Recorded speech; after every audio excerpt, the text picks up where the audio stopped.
Salut tout le monde, bienvenue sur ma chaîne. Si c'est pour la première fois que tu passes par ici, n'hésite pas de t'abonner, de liker et d'activer la cloche de notification.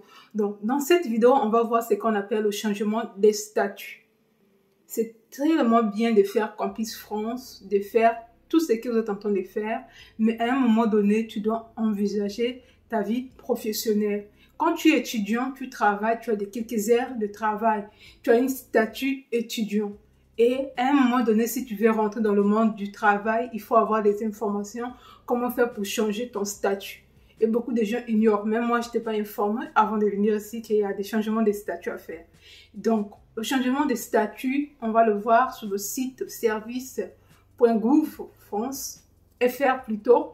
Donc, on va voir les niveaux, par niveau, quelles sont les réglementations, qu'est-ce que la loi dit par chaque niveau, quels sont les titres de séjour que tu peux demander si tu veux effectuer le changement des statuts. Donc, vous avez le Bac plus 3, le BTS jusqu'à Master, comment s'y prendre, quels sont les titres de séjour demandés. On va le faire en ligne, on va aller sur mon ordinateur pour faire. Tout cela reste jusqu'à la fin parce que c'est très important, parce que ça dépend de votre nationalité, votre pays, des accords que votre pays a avec la France. Ça dépend de votre niveau, ça dépend de votre diplôme, le poste, le salaire aussi. Donc, plein de choses. On va sur le site de service.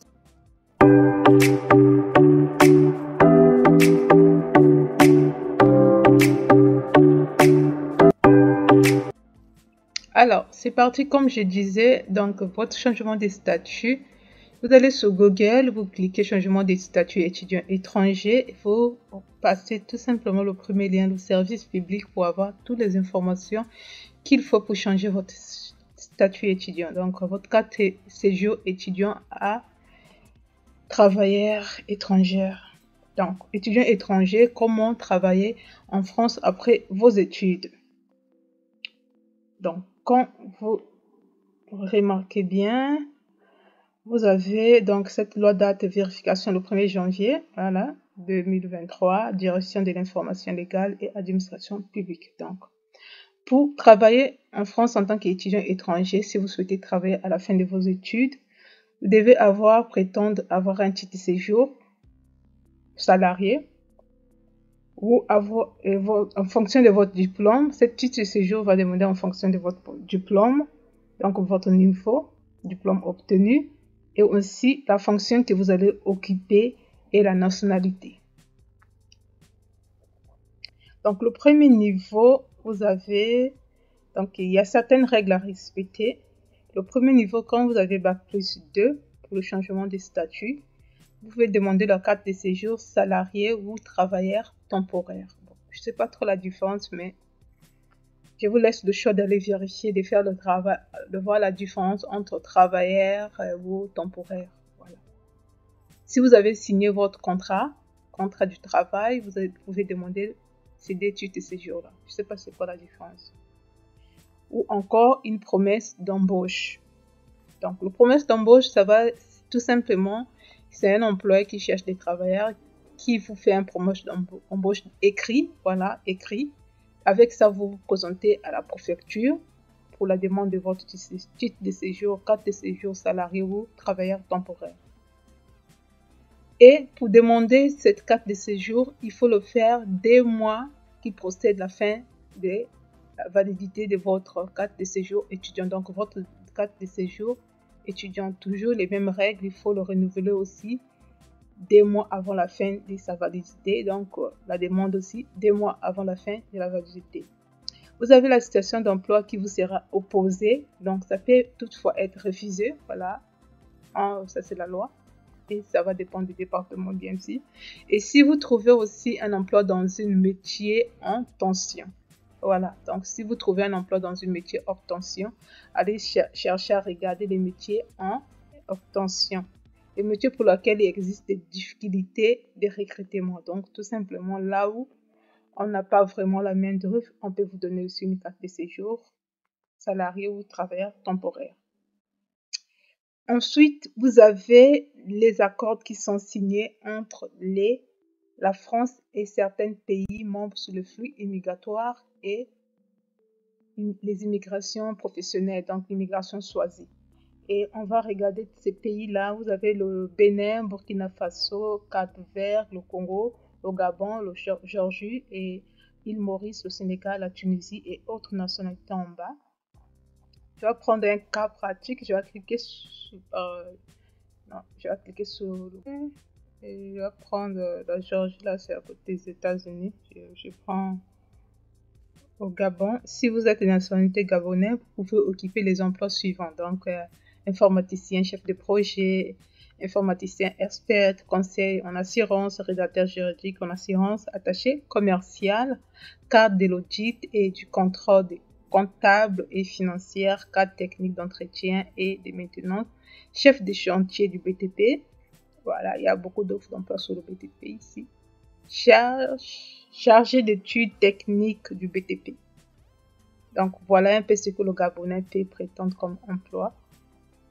Et aussi, si vous êtes des nationalités congolaises, vous pouvez occuper les emplois suivants. Vous allez voir que c'est le Gabon, on s'est arrêté là, je crois, sur le BTP. Il y avait aussi l'audit et contrôle. Il n'y avait pas cadre de comptabilité. Il n'y avait pas attaché service commercial, service auprès des entreprises, achat des cadres de maintenance, cadre de technique commerciale. Vous voyez un peu l'ingénieur d'études de recherche et développement pour les industries. Ce sont des métiers qui n'étaient pas avec le Gabon.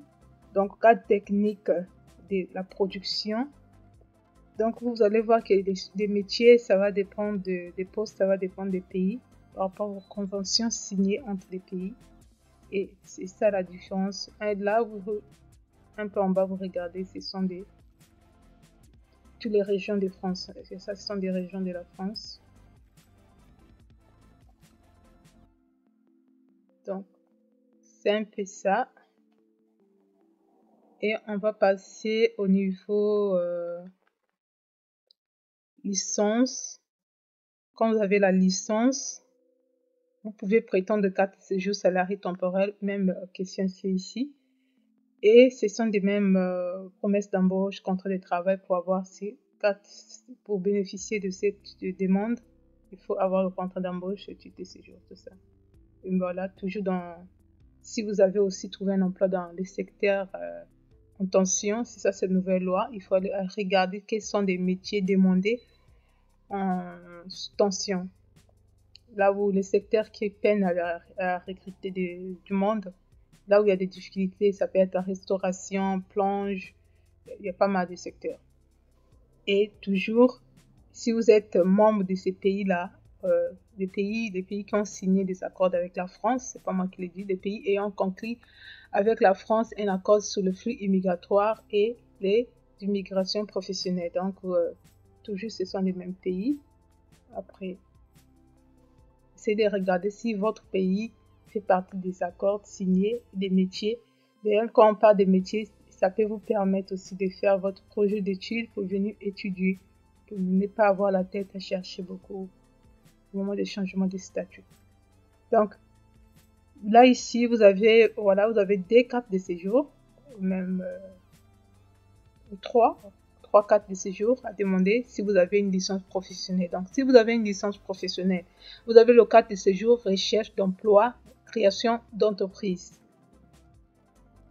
Alors, pour avoir cette carte de séjour, vous devez vous recherchez un emploi ou élaborer un projet de création d'entreprise. Si vous êtes ambitieux, si vous voulez créer votre propre entreprise, vous pouvez demander cette carte de séjour-là, mais toujours sous l'échéance de la fin de votre titre de séjour étudiant, donc 2 mois. On va parler de l'APS et on va parler de ça. L'APS, vous pouvez le demander si vous cherchez l'emploi ou on va parler de ça après. Ça fait partie aussi des changements de statut. Et vous avez une carte de séjour salarié ou travailleur temporaire comme ici. Toujours les mêmes conditions. Pour prétendre cette carte de séjour, vous devez avoir une promesse d'embauche ou un contrat de travail. Vous demandez 2 mois qui suivent avant l'expiration de votre carte de séjour. Carte de séjour étudiant. Et le salaire, on vous dit au moins 2563,92 mensuels, la mensualité pour le salaire par rapport à votre formation, la rémunération par rapport à votre formation. Et vous avez une carte de séjour pluriannuelle passeport talent. Et si vous avez signé une carte de plus de 3 mois prévoyance, une rémunération de moins égale à 41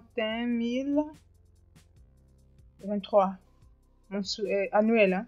Ça, c'est annuel. Si au cours de l'année, si vous gagnez cette somme-là, par rapport à votre contrat signé, c'est un CDI, que vous signez un CDI, que vous gagnez cette montre-là, vous pourrez demander cette carte de séjour pluriannuelle. Je crois que c'est 4 ans. Je ne sais pas si c'est plus au passeport talent. Une carte de séjour, je crois que c'est 4 ans si je ne me trompe pas bien. Donc, vous avez 3 titres de séjour à prétendre quand vous avez la licence professionnelle. Et en passant pour master ou une équivalence des masters, donc si vous avez un master ou équivalence des masters, c'est toujours la même chose, recherche d'emploi ou création d'entreprise. Vous avez votre projet de créer votre entreprise, vous demandez recherche d'emploi, création d'entreprise comme carte de séjour. Et le salaire aussi, hein, par rapport à votre formation, la rémunération au poste. Vous devez au moins avoir 2563,92 mensuels, brut mensuel. Si la situation d'emploi ne vous sera pas alors proposée, si on vous le refuse pas, bien sûr. Carte de séjour pluriannuel talent, passeport talent, si vous signez un contrat de travail CDI, voilà, plus de 3 mois CDI, et vous avez au moins égal à cet montant, 41 023 brut annuel. Donc, c'est ce qu'on vous demande en tant qu'étudiant étranger. Si vous voulez changer, si vous avez envie de bénéficier, vous voulez faire votre changement de statut, vous devez remplir ces critères. Donc là, vous avez des informations. Si vous avez envie de contacter le service public pour plus d'informations, vous appelez là.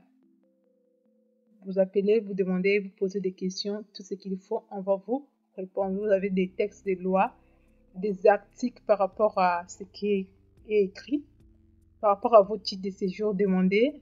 Voilà, ça, ce sont des articles applicables sur le Code du travail, le droit aux étrangers, le Code du travail, tout ça, ce sont des articles qui sont en lien avec les titres de séjour proposés. Il faut toujours regarder la loi, c'est toujours important. Beaucoup de gens ont du mal à faire leur changement de statut parce qu'ils n'ont pas l'information parfois. Vous avez tout est là, recherche d'emploi, création d'entreprise, étranger en France, carte de séjour, salarié, travailleur temporaire, passeport talent, carte de séjour pluriannuel d'un étranger en France. Donc tout est là. Essayez de regarder le site pour avoir plus d'informations parce que beaucoup ont du mal au moment de changement de statut. Donc, nous avons vu que le changement de statut, ça va dépendre de votre niveau, votre diplôme, votre niveau et aussi des conventions. Si votre pays a signé des conventions avec la France, ça aussi, il faut regarder. Les conventions professionnelles ou immigration professionnelle. Et essayer de regarder aussi les métiers de haute tension, comme je viens de le mentionner, des plonges dans des restaurants, des serveurs. Il y a plein de métiers. Ça, c'est sorti récemment. Donc, c'est ce qu'il faut connaître avant de faire votre changement de statut. Vous avez le site servicepublic.com. C'était tout pour aujourd'hui. N'hésitez pas à vous abonner, de liker et d'activer la cloche de notification. À très bientôt. On va parler de l'APS.